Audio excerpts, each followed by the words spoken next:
দেখেন না, যেই ভারত আমাদের একজন ক্রিকেটারকে সহ্য করতে পারে না মুসলমান বইলা, হ্যাঁ, একজন ক্রিকেটারকে সহ্য করতে পারে না মুসলমান বইলা, তাইলে চিন্তা করেন এরা বাংলাদেশকে কিংবা মুসলমানদেরকে কি পরিমাণ ঘৃণা করে, কল্পনা করা যায়? আজকে কিছুক্ষণ আগে একটা নিউজ দেখলাম যে এক রিক্সা চালককে মুসলিম হওয়ার অপরাধে রিক্সা চালক মুসলমানকে ধরে ধরে পিটাইতেছে।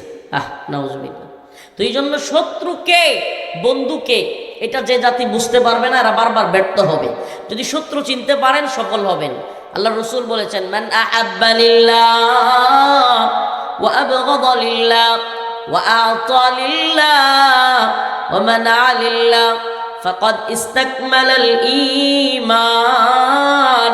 যে ব্যক্তি ভালোবাসবে কার জন্য, ঘৃণাও করবে কার জন্য, দান করবে আল্লাহর জন্য, ভালোবাসবে আল্লাহর জন্য, ঘৃণা করবে আল্লাহর জন্য, কোনো কাজ হতে মানুষকে বিরত থাকতে বলবে, নিষেধ করবে, সেটাও আল্লাহর জন্য। এখানে যে কয়েকটা কথা বললাম, কেউ কষ্ট পাইলেও আমাদের কিছু করার নাই। কেন কথাগুলো বলছি এই জন্য, যাতে করে আমরা আল্লাহর দিকে মুতাওয়াজ্জহ হইতে পারি। দুনিয়ার কাউরে খুশি করবার জন্য যেন আল্লাহর বিধান রসুলের বিধানগুলো হেরফের হয়ে না যায়। প্রিয় ভাইয়েরা আমার, আমাদের সব কিছু আল্লাহ পাক বলছেন, কুল ইন্না সালাতি ওয়া নুসুকি ওয়া মাহইয়ায়া ওয়া মামাতি লিল্লাহি রাব্বিল আলামিন। আমাদের সালাত, আমাদের নামাজ, আমাদের কুরবানি, আমাদের হায়াত, আমাদের মৃত্যু সবকিছু কার জন্য? এজন্য মুমিন একমাত্র কাকে ভয় করে? আসুক না যত বাধা, যত ঝড় সাইক্লোন, রাসূলের পথে মোরা চলবই। এই জীবন বাজি রেখে দিনের নিশান মোরা বাংলার আকাশে উড়াবই। আসুক না যত বাধা, যত ঝড় সাইক্লোন, রাসূলের পথে মোরা চলবই। এ জীবন বাজি রেখে দিনের নিশান মোরা বাংলার আকাশে উড়াবই। রাজি আছেন তো ইনশাআল্লাহ? নাকি ভারতীয় হুমকির কাছে পরাজিত হয়ে যাবেন? নাকি ভারতীয় হুমকির কাছে মাথা নত করে ফেলবেন? আমেরিকার হুমকির কাছে মাথা নত করে ফেলবেন? আমেরিকা দেখেন, একসময় এরা বলতো মানবতার কথা, এরা মানবাধিকারের কথা বলে, ডেমোক্রেসির কথা বলে, গণতন্ত্রের কথা বলে, বিশ্ব মানবাধিকারের নাম নিয়ে এরা চিল্লায়। এই ভণ্ডরা ভেনেজুয়েলার প্রেসিডেন্টকে তাদের সেনাবাহিনী দিয়ে ধরে নিয়ে গেছে গা, এটা নাকি মানবাধিকার? তাদের গোলামি কেন করে না? তাদের কথা কেন শুনে না? তাদের কথা মতো কেন চলে না? তাদের কথা মতো কেন ভেনেজুয়েলার প্রেসিডেন্ট তেল বিক্রি করে না? এই জন্য ভেনেজুয়েলার প্রেসিডেন্টকে তার স্ত্রী সহ উঠে নিয়ে গেছে। এই এদের হলো মানবাধিকার, এই হলো এদের মানবাধিকার, ব্যক্তি স্বাধীনতা, এই হলো এদের তথাকথিত বাক স্বাধীনতা। প্রিয় হাজিরিন, আজকে আমার আলোচ্য বিষয় এটাই যে মুসলিম উম্মা বন্ধু চিনতে ভুল করছে। মুসলিম উম্মা এবং এই তথাকথিত মুসলিম দেশগুলোর সরকারেরা আজকে ভারত, আমেরিকা এই সমস্ত কাফের রাষ্ট্রগুলোকে বন্ধু মনে করতেছে। দিন শেষে এই সমস্ত কুফফার বিশ্ব মুসলমানদেরকে নির্যাতন করছে, নিপীড়ন করছে, ফিলিস্তিনে নির্যাতন করছে, কাশ্মীরে নির্যাতন করছে, আরাকানে নির্যাতন করছে। গোটা পৃথিবীতে মুসলিম উম্মার উপর এক নির্যাতনের স্টিম রোলার চালানো হচ্ছে। অথচ আমাদেরকে বলা হয় জঙ্গি, মৌলবাদী, সন্ত্রাসী। ঠিক কি ঠিক না? আসলে কি আমরা জঙ্গিবাদী, মৌলবাদী, সন্ত্রাসী? নাকি সন্ত্রাসী হলো আমেরিকা, সন্ত্রাসী হলো হিন্দুত্ববাদী ভারত? একজন মুসলমান ক্রিকেটার হওয়ার কারণে তাকে ভারতে ঢুকতে দেওয়া হবে না, খেলতে দেওয়া হবে না। আমাদের এই খেলাধুলা নিয়ে কে খেলতে পারলো, কে খেলতে পারলো না, এটা নিয়ে আমাদের যায় আসে না। এগুলা জুয়া, এদের এই খেলাধুলার মধ্যে জুয়া হয়, নারীকে নাচানো হয়, নাউজুবিল্লাহ, এগুলার বিষয় না। কিন্তু আমাদের আপনাদের চোখে আঙ্গুল দিয়ে একটা বিষয় দেখাতে চাই, যেই দেশ এত উগ্র, যেই দেশ এতটা সন্ত্রাসী ভাবাপন্ন, সাধারণ একজন মুসলিম ক্রিকেটারকে সহ্য করতে পারে না। এরা যদি ক্ষমতা থাকতো, এরা এই বাংলাদেশের মুসলমানদের সবাইকে হত্যা করে ফেলতো না? কেন করে না জানেন? করে না হইলেও একদিকে আফগানিস্তান, পাকিস্তান, ওইদিকে চীন, সবাই মিলে যখন যদি একা বাংলাদেশকে মারে, চতুর্দিক থেকে তারেও মারবে, তখন তার দেশ ভাগ ভাগ হয়ে যাবে। এই টেনশনে কিন্তু বাংলাদেশকে ধরে না। আপনি মনে করেন না যে বাংলাদেশের কি বলে ওরা খুব ভালো চায়, বাংলাদেশের খুব মঙ্গল কামনা করে, এটা তো আপনারা ভালো বুঝার কথা। আপনারা এই অঞ্চলের মানুষ যারা সীমান্ত অঞ্চলের, এরা তো জানেন মাঝে মাঝে এই কাঁটাতারের সীমান্তের বেড়ায় আমাদের লাশ ওরা গুলি করে ফেলে দেয়, আমাদের মানুষদেরকে এরা মেরে ফেলে দেয়, এরা আমাদেরকে বারবার কষ্ট দেয়, এরা আমাদের সীমান্তে হত্যা চালায়, এরা আমাদেরকে বিভিন্নভাবে নির্যাতন নিপীড়ন করে। পানি যখন দেয়া দরকার তখন দেয় না, যখন পানি আমাদের দরকার নাই তখন ফারাক্কা বাঁধ ছেড়ে দিয়ে আমাদের অঞ্চলে একটা বিরাট ভয়াবহ বন্যা পরিস্থিতি তৈরি করে ফেলে।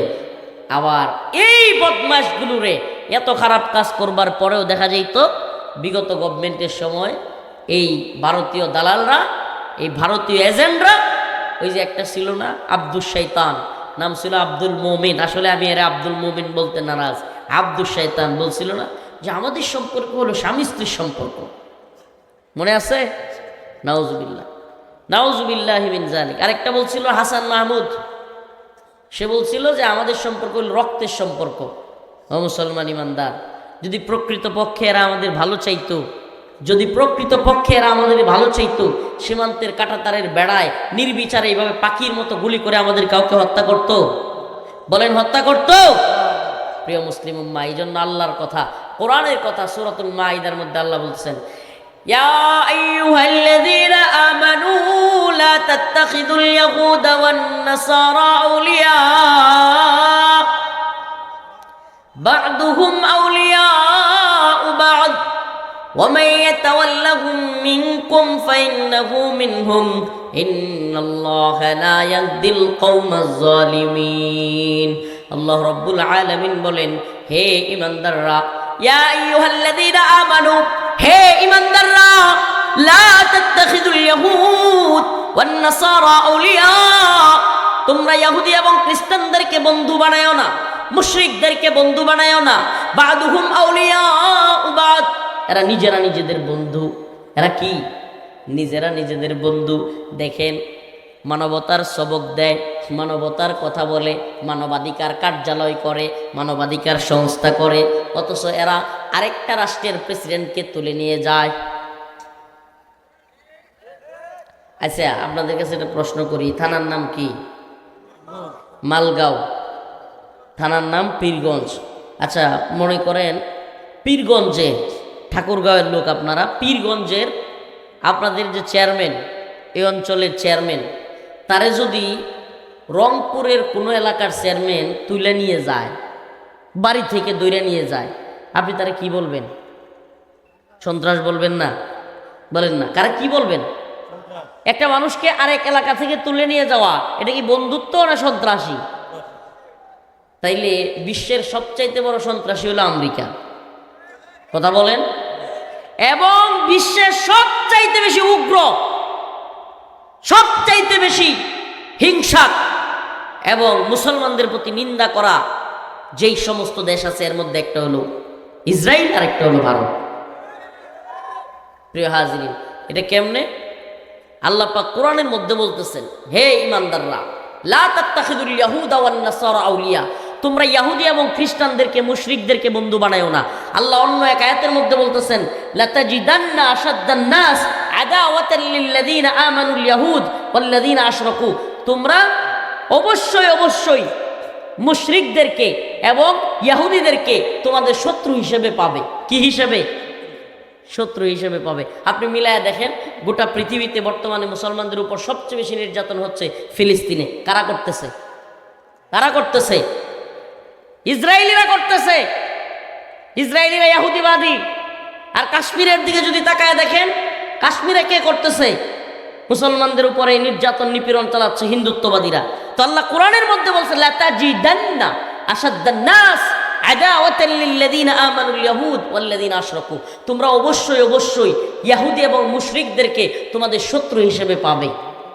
এখন আমাদের কোন সরকার যদি এই হিন্দুত্ববাদীদের গোলামি করে আর বলে ভারত আমাদের বন্ধু, রক্তের সম্পর্ক, আমি তো স্পষ্ট বলি, আল্লাহর রাসূল বলে গিয়েছেন, ইসাবাতান মিন উম্মতি আহরাজাহুমুল্লাহু মিনান নার, ইসাবাতুন তাকজুল হিন্দা ওয়া ইসাবাতু মা ঈসা ইবনে মারইয়াম, আমার উম্মতের দুইটা দল হিন্দুত্ববাদীদের সাথে, উগ্রবাদী হিন্দুত্ববাদীদের সাথে আমার উম্মতের দুইটা দল যুদ্ধ করবে।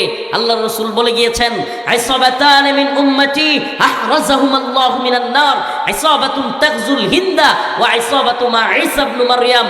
আমার রাসূল বলেছেন, এই দুইটা যোদ্ধা দলকে আল্লাহ পাক জাহান্নামের আগুন থেকে মুক্তির ঘোষণা দিয়েছেন। কিসের ঘোষণা? জাহান্নামের আগুন থেকে আল্লাহ মুক্তির ঘোষণা দিয়েছেন। যারা এই দুইটা যুদ্ধে শরীক হবে, এর একটা যুদ্ধের নাম হলো ইসাবাতুন তাগজুল হিন্দা, গাজওয়াতুল হিন্দ, যেটা হিন্দুত্ববাদীদের সাথে মুসলমানদের এক রক্তকয়ী যুদ্ধ হবে। যেই যুদ্ধে মুসলমানরা বিজয়ী হবে, উগ্র হিন্দুত্ববাদীরা পরাজিত হবে। সেই যুদ্ধে পুরো পৃথিবীতে ইনশাআল্লাহ মুসলিম উম্মাহ বিজয়ী হবে। মুসলিম উম্মার নেতারা, মুসলিম উম্মার মর্দে মুজাহিদরা, ওই সমস্ত নেতৃবৃন্দ যারা কিনা মুসলমানদের উপর নির্যাতন চালিয়েছিল, তাদের কল্লা ধরে টেনে হিচড়ে বাইতুল মাকদিসের দিকে নিয়ে যাবে। ইনশাআল্লাহ বিইذনিল্লাহ বিজয় মুসলমানদেরই হবে। বিজয় কাদের হবে? আমি যখন আপনাদের এই প্রোগ্রামে ঢুকতেছি, তখন আমারে একজন বলল, হুজুর, আমাদের অনেক এলাকার হিন্দু মহিলারাও পুরুষেরাও আপনার আলোচনা শুনতে আসছে। হুজুর, এই কথাটা শুনে আমার কাছে যেটা মনে হলো যে আমি তো যেহেতু আজকে এই ঘটনাগুলো ঘটছে, এই বিষয়গুলো নিয়ে কথা বলবো, আমাদের দেশের সাধারণ সনাতন ধর্মাবলম্বী যারা আছে তারা হয়তো কষ্ট পাইতে পারে। দেখুন, আপনাদের উদ্দেশ্যে বলি, আমরা সাধারণ হিন্দু ধর্মাবলম্বী যারা তাদের ধর্মালয়ে উপাসনালয়ে উপাসনা করে কিংবা আমাদের সমাজে থাকে, আমরা তাদের ঘর বাড়ি ব্যবসা প্রতিষ্ঠান এগুলো ভেঙ্গে দেন, এই করেন সেই করেন, এগুলোর পক্ষে না। দেখুন, আমাদের বাংলাদেশে যেইভাবে অন্য ধর্মাবলম্বীদের সাথে আমরা সহাবস্থানে আছি, পৃথিবীর কোনো দেশ এভাবে দেখাইতে পারবেন না, চ্যালেঞ্জ করলাম। অথচ আপনি দেখেন আপনার পার্শ্ববর্তী দেশে আজকে দেখলাম রিক্সা চালককে মুসলমান হওয়ার অপরাধে মারতেছে, গরু গোশত জবাই করবার কারণে মুসলমানদেরকে হত্যা করতেছে। একজন ক্রিকেটার, আপনি কল্পনা করতে পারেন, সে একটা দল পেয়েছে, খেলাধুলা করতে যাবে, সে বাংলাদেশি হওয়ার কারণে, মুসলিম হওয়ার কারণে তাকে উগ্র হিন্দুত্ববাদীরা থ্রেট দিয়েছে যে যদি ভারতে এই মুস্তাফিজুর রহমানকে নেওয়া হয় তাহলে ভারতে তাকে আক্রমণ করবে। এই কারণ দেখিয়ে বিসিসিআই, ভারতীয় ক্রিকেট বোর্ড, এই ক্রিকেটারকে নিতে বারণ করে দিয়েছে। আপনি কল্পনা করতে পারেন এরা কতটা উগ্র? এই কথাগুলো আমাদের বলতে হবে, এরা কতটা উগ্র চিন্তা করেন। বাংলাদেশে অনেক দেশের ক্রিকেটার, ফুটবলার